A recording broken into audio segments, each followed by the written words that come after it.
Will Miami Dolphins running back Devin Achane be one of the biggest risers in your Dynasty League by this time next year? All that and more in this episode of the Locked On Dynasty Football Podcast. You are Locked On Dynasty Football, part of the Locked On Podcast Network. Here are your hosts, Marcus Mosher and Kate Magdziuk. Welcome back to the Locked On Dynasty Football Podcast, part of the Locked On Podcast Network, your team every day. We'd like to thank you for making us your first listen of the day. This episode is brought to you by Gametime. Download the Gametime app, create an account, and use promo code LOCKEDONNFL for $20 off your first purchase. Last-minute tickets, lowest price, guaranteed. I am your host, Marcus Mosher. You can follow me on Twitter at Marcus_Mosher. Joining me today, as always, is Kate Magdziuk. You can follow her on Twitter at Kate Magdziuk. Kate, today we're doing a little fun exercise on this Friday. We're going to predict the players that have the biggest rise in ADP by this time next year. We sent each other some lists. I'll go ahead and go first because I think I know your thoughts here. I'm going with Devin Achane, running back for the Miami Dolphins. You want me to make the case really quickly here? Please do. Yeah. Enlighten me, Marcus. So, first of all, Miami spent a pretty good pick on Devin Achane, a top 100 pick. What was the pick? It was a top 100 pick. All right. Well, the guy I'm going to talk about later was also drafted in the top 100. So just perfect. That's great. So in Miami right now, let's just talk about this running back situation. It's Raheem Mostert, who is 31 years old. He is on the last year of his deal. I can't believe he's probably going to be on this Miami team next year. Jeff Wilson, who's going into his age 28 season, already banged up this year, already on the injured reserve list. Not going to see him. They released Myles Gaskin. There's a chance that Devin Achane, this is just his backfield all year long. I know they've kind of dipped their toes into the Jonathan Taylor sweepstakes and the Dalvin Cook, but this is somebody who I really, really like as a player. And if he has like 900 total yards from scrimmage this year, he's going to shoot up from RB28 to RB12 without even thinking. Here's the thing. So when the Dolphins drafted Devin Achane, they basically went out and purchased a younger model of Raheem Mostert. Yes. That's literally what they did. No, but like I love watching Raheem Mostert play football. I love his speed. I think it's a great fit, obviously, for the Miami Dolphins offense, who seems it seems like their entire offensive scheme is to be faster than literally everybody on the opposing defense. That's the Miami scheme in a nutshell. But Marcus, we're talking about a guy who has never exceeded 181 rush attempts in a given season. He's on the smaller side. He's literally, I think, almost the same exact build as Devin Achane, 5'10", 197. Last year, 2022 was literally the most rush attempts he's ever had in a season. Prior to that, 104 rush attempts in 2020 with the Niners, 137 rush attempts, which were very efficient ones. I'll give him case that. For me. You can't trust Raheem Mostert. Yes, keep going, please. But they literally, I think the best case scenario for Devin Achane is that he turns into Raheem Mostert. And I'm just wondering, what in the world is that ceiling, first of all? Second of all, I want to know, I think the 4-week difference of Jonathan Taylor being on the pup, that only helps their negotiation, I think, in terms of leverage. Jonathan Taylor is going to be a free agent next year. Yes. If the Miami Dolphins were planning to trade for and then sign him to a big contract right now, why wouldn't they be back in the market to sign him to a big contract when he hits free agency next year? Because I think what's going to change? Because now they can just get him for free. They don't have to give up any draft capital whatsoever. I think the appeal was we're in a win now window with Tua still on a rookie deal, with Jalen Waddle still on a rookie deal, with Tyreek Hill still in his prime. Let's do everything we can to go out and win now. if you have to wait a year on Jonathan Taylor, you're getting to the point where he's getting a little bit older. He's got some injury history, and I just don't know if Miami is going to have that cap space available to them because they're going to have to decide what to do with Tua this offseason. They've kind of tabled all the contract negotiations until the offseason. So I just think the appeal was, let's get Jonathan Taylor in here now. We can structure the deal where he has a low cap hit this year and it goes up, over the next couple of years. I think for me, Kate, it's just the running backs in front of Achane have been proven not to be the most durable. You've already seen that play out with Jeff Wilson. We know that Raheem Mostert's not durable, as you mentioned. And if Devin Achane can stay healthy and continue to get better as a pass protector and as a receiver, I just don't see why in 2024 he wouldn't be a top 20 or even a top 15 running back. Even if they bring somebody else in to split work with him, why couldn't he be like what we all envisioned DeAndre Swift being with Detroit? Did that work out? No, but that's a bad example. Let me think of a better one really quickly. So on the note of Tua though, because I think that's probably like the thing you're getting hung up on in terms of like money being available to sign Waddle. Jonathan Taylor, and Waddle, but like the team exercised Tua's 5th-year option, so technically, like they can keep kicking this can down the road. They don't have to get him an extension. Honestly, I think they'd be wise to get to his 5th-year option before getting him a big deal. I don't think Tua is going to reset the market, but I also don't think Tua's proven enough that we had Justin Herbert going into his 5th option season before we actually saw an extension. You could sign Jonathan Taylor to a front-loaded contract. I'm going to guess Jonathan Taylor would probably want to sign like a 2 to 3 year deal based on his experience, based on how this market's trending. Front load that deal while you still have Tua, who's not playing on there's ways to get it done. Of and course, I think you can always get it done. Yes. If they intended to get it done now, I don't see what would be any different at the end of the season. And I feel like Devin Achane, a little bit of a one-trick pony. Okay. I'm going to give you some recent trades on Dynasty League football that I absolutely love. First one, Devin Achane for Keenan Allen. If I'm going to win now, Keenan Allen. Yeah, I would just take Achane, even if I'm going to win now. Devin Achane or Alexander Madison? Madison. I'll take Achane. Devin Achane and Jaden Reed for Treylon Burks. Treylon Burks. That one's tougher. I'm good on either side of those. It really just depends on what your running back situation is, but I think that's a fair trade.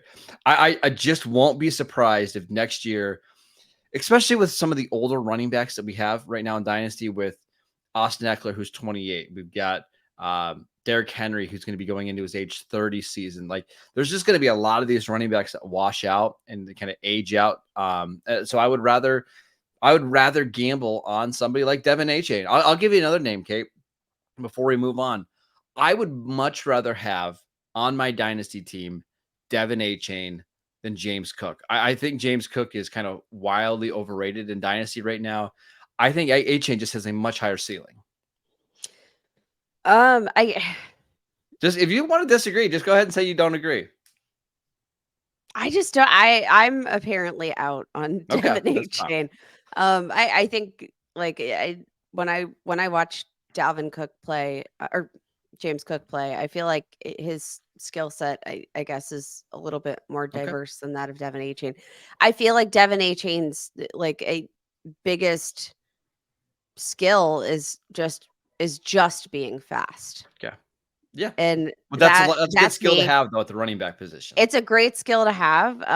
But it's not, I think, a Just skill that's Anthony necessary. It's not a skill that I think is going to bring you to fantasy relevance just based on the fact that you are fast. I think if this team does not, sign Jonathan Taylor to a big contract, or maybe Josh Jacobs, who will hit the market in 2024, like one of these big name guys, if they don't get a contract done with one of them, I think they draft a running back in the second round. I just don't think that Devin Achane is the type of running back that can be a true lead back. Okay. All right, okay, let's talk about some of the players that you believe are going to be the biggest ADP risers this year. Next. This episode is brought to you by FanDuel. Absolutely love FanDuel. Get ready for the NFL season with incredible offers from FanDuel, America's #1 sportsbook.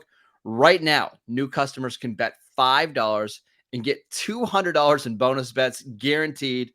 Plus, all customers who bet $5 will get $100 off NFL Sunday ticket from YouTube and YouTube TV. I've already used that promotion. It's absolutely fantastic. By the way, YouTube TV, another really good product.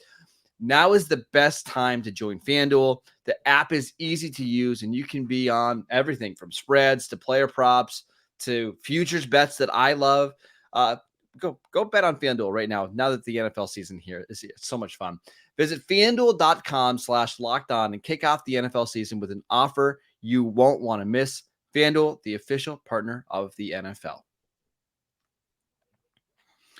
All right, Kate, who do you believe is going to have a massive jump in ADP this season? It's got to be Tank Bigsby, baby, running back for the Jacksonville Jaguars, drafted in the 2023 NFL Draft, just a few spots behind the aforementioned Devin Achane, whose draft capital you were very excited about. Tank Bigsby, 6 foot, 213 pounds, selected in the 3rd round, 88th overall.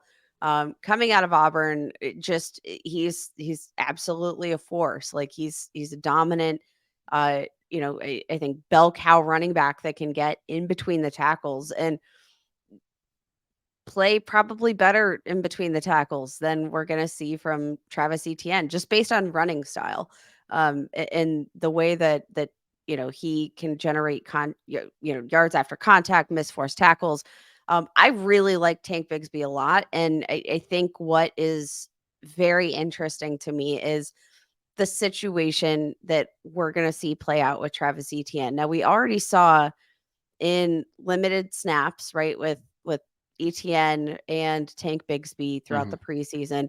Tank Bigsby did mix in the game while you still saw Travis Etienne getting snaps, which was like a little bit bizarre almost. With the starting offense, saw 9 snaps, 6 carries with the starting offense. Travis Etienne saw 16 snaps, but 8 carries. So that's only a 2 carry difference with the starting offense throughout this preseason. I think it's interesting because these 2 running backs, I don't think could be more different. Etienne, where he offers a lot of explosiveness, athleticism, like he offers, I think, the electric juice, right? Like if we're comparing the situation maybe to, the Steelers, maybe like I feel like Tank Bigsby is much more close to a Najee type, and whereas Etienne would figure as a Jalen Warren, which that's not a bad thing, but which one do I want to have for fantasy? The guy that I prefer, the guy that can play better in between the tackles. Now, what is super interesting about not just like the investment in draft capital with Tank Bigsby, like this was, like a Doug Peterson pick. Doug Peterson did not draft Travis Etienne in the 1st round. This was a Doug Peterson guy, and coming out, like this is going to be a time where this offense and this group, this management group has to make a tough decision about Travis Etienne. So drafted in the 1st round, they have the ability to pick up the 5th year option. They will have to decide that. When is the 5th year option? Yeah, like I think usually around May. Yeah. So they're going to have to make that decision. And Marcus, based on what I've seen, I don't know that Travis Etienne has given them enough to. I think what teams are going to do is what the Raiders did with Josh Jacobs, where we're going to decline your 5th year option and make you prove that 4th year. And if you prove it, we're willing to franchise tag you again and give you $12 million guaranteed. I think they're willing to pay an extra $1 million or $2 million just to show that you can stay healthy and you could produce. So I think you're right here. I think Etienne is very likely to see that 5th year option decline, which still gives him 2 years left. Well, actually, it would be this year in Jacksonville and then next year. Yeah, I think it's very possible. Again, like that situation hasn't seemed to work out super well for the Raiders in terms of,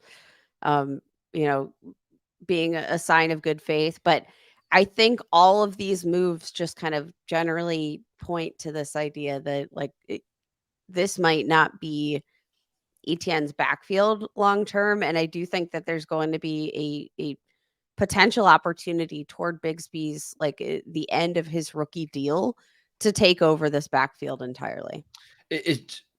I agree with everything you said. The only issue that I have here is how much is Bigsby going to rise in his ADP from RB38 next year, because Etienne is still going to be on this team, even if they decline his 5th-year option, and we know that he's going to hit free agency in 2025. It seems unlikely to me that we get 2 Jacksonville running backs like inside the top 20, 22 in ADP. I think but I could be wrong. We're gonna see Etienne, I think, start to starting with that decline of the 5th-year option. And paired with what I think is going to be a more interesting workload than people might be projecting in the regular season. I think there's going to be a series of events that lead to Etienne stock continuing to trend down and Bigsby stock continuing to trend up. I just think, like I said, I could see this RB workload split being like 60-40, which I think is much more than people would have necessarily projected right off the bat for Tank Bigsby. It's not nothing. 40% of the team's market share in rush attempts is not nothing. I think that's going to surprise some people. I also think that declining the 5th-year option might not be surprising, but it's another piece of information that indicates Etienne might not be a long-term fix. I think all of these dominoes are going to continue to fall, and we're going to be talking about Bigsby as a top 25 dynasty running back this time next season. The next one that we need to talk about is Alec Pierce, who I 100% agree on this one. Right now in Dynasty League football, he's being drafted as wide receiver 66, not even the number 2 receiver on his team. That actually goes to Josh Downs, who's going at wide receiver 61. Why do you believe Alec Pierce is going to rise so much in our rankings? I really like Alec Pierce. I think coming out of Cincinnati, drafted 53rd overall, which I forgot about that draft capital before doing some research and identifying my picks for the show. Forgot about how early that draft capital was. We never talk about that, but just I think from a standpoint of a player, excellent combination of size, speed, athleticism. He's a big boy, 6'3", 211 pounds, ran a 4.41 40-yard dash, 40.5-inch vert. For a guy that big, you do not see athletic, testing that well. All of those ranked vertical, 40-yard dash, broad jump, ranked 80th percentile or above in all of those metrics. Biggest knock coming out of Cincinnati, I think, was some of that lack of refinement as a route runner. Definitely still some room to grow. We saw a little bit of diversification in that route tree. Last season, most of his routes, I think 21% of his routes were go routes, which fits with what we saw in Cincinnati. He's a big threat down the field. Of course he is. He has that acceleration for days. I think that he has a lot more versatility maybe than we think. I think that we might continue to see him develop as a route runner. Michael Pittman becomes a free agent next year. I do think this is kind of like a changing of the guard for the Colts offense, with presumed absence of Jonathan Taylor, a new quarterback, new wide receivers. I think this is going to be a new look offense, but don't be surprised if Alec Pierce is the guy that is primed for a huge year 3 breakout based on the prospect and based on the fact that I think his skill set as a deep threat of a wide receiver complements that of Anthony Richardson, and that Anthony Richardson deep ball. It feels like peanut butter and jelly. Put them together and good things will happen, and I will eat it up. I know Matt Harmon from Reception Perception said that basically Alex Pierce is your discount George Pickens. The athleticism is the same. Yes. The size is the same. And the success in man and zone coverage. Actually, Pierce was significantly better in zone coverage last year. The difference is Pickett's just a better passer right now than Anthony Richardson. So you're going to have to wait. Pickens is going to be more valuable this year. But if you want to wait a little bit and you have some patience here, do you think Alex Pierce could give you, 90% of what George Pickens is a year from now? And again, being drafted as wide receiver 66, Kate, if Michael Pittman leaves and Alex Pierce is the number one receiver, like, would it shock you if Alex Pierce was wide receiver 34 or something like that next year? No, and that's why I think this is going to be a great time to buy Alec Pierce. Like Josh Downs, I love his game, but he's on the smaller side. I don't think it, like I think he figures as more of a possession receiver, Sure. which with Pierce can do as well. But Pierce is going to be that big play threat. Pierce is going to play on the outside. And I do think that, we're going to be talking about him. Like you said, I think that wide receiver, like 35 range feels about right. Yep. But, if you want to get in on the ground floor, this is the time. All right, let's talk about a tight end who's already being drafted high that could be drafted at the very, very top at this time next year. We will get to that next. This episode is brought to you by Gametime. Buying tickets to your favorite events shouldn't be stressful. Gametime is the fastest and the easiest way to buy tickets for all of the sports, music, comedy, and theater near you. With killer deals on last-minute tickets and the best price guarantee, you can stop stressing over the tickets and start getting hyped for all of the fun that you'll have. I absolutely love Gametime. My favorite part of Gametime is when you go to look at a game, you can see exactly what your seats are going to look like, so you're not surprised at all. It is the fastest growing ticket app in the country for a reason. You can buy your tickets in a matter of seconds, 2 taps, and you're set. Again, another thing that I really like is that the tickets are sent directly to your phone, so you don't have to dig through your email and stress about where are your tickets and can I find them in time. It's so easy. Snag the tickets without the stress with Gametime. Download the Gametime app, create an account, and use promo code LOCKEDONNFL for $20 off your first purchase. Terms apply. Again, create an account, redeem code LOCKEDONNFL, all one word, for $20 off.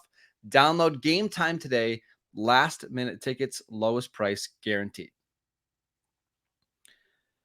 All right, Kate, the last player here that I want to mention is Buffalo Bills tight end Dalton Kincaid. Now, I'm not really in on Kincaid as a rookie. I think he's going to have some really good games. I think his usage is going to be inconsistent. But I do think by 2024, there's a chance that he's being drafted as tight end 2. The reasoning behind this is Travis Kelce will be going into his age 35 season next year. There's just no way that we can draft a 35-year-old tight end at number 1. Kyle Pitts, I'm still worried about the usage. TJ Hawkinson's kind of forever going to be ranked as tight end 4, tight end 5. And then that behind Kincaid are just Dallas Goedert and George Kittle, 2 guys that are going to be going into their age 30 year. I think Kincaid could be tight end 2 pretty easily next year with a 600-yard, 5-touchdown season this year. I think that's fair. Marcus, when we were talking before the show, I was like, I don't know if Dalton Kincaid actually fits the mold for this podcast. Cause how much higher can he get? But I think the pathway is going to be there for an increase, but just with the caveat that we're gonna know that if your prediction comes to fruition, that officially means that Dalton Kincaid is a top end dynasty asset, and there's no looking back.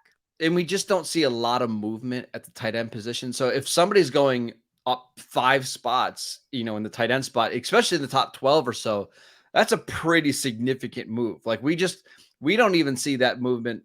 I mean, I'm trying to think the last tight end who's shot up the ranks like that after a good season. Even Kyle Pitts, when he came out as a rookie, was being drafted as a top 5 tight end. So again, he doesn't need to absolutely smash this year to see his ADP rise. I think 600 yards, 5 touchdowns, a couple of those, spike weeks, and everybody's going to be in on him moving forward.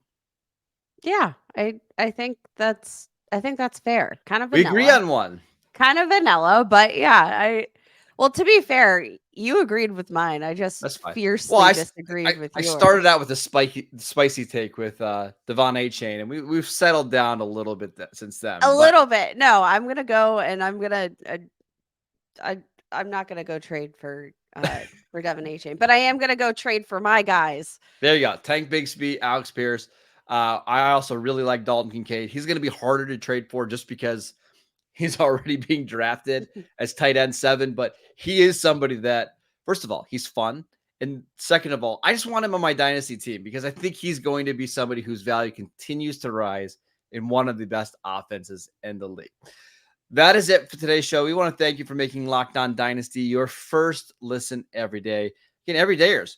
We've got actual NFL football games next week to talk about. We'll get you ready for Detroit, Kansas City. We'll get you ready for the entire week 1 slate.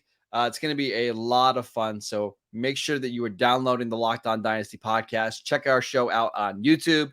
We are free and available on all platforms.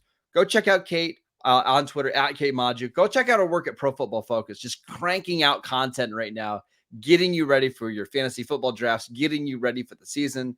You can follow me on Twitter at Marcus_Mosher. Enjoy your weekend, and we'll see you right back here next week.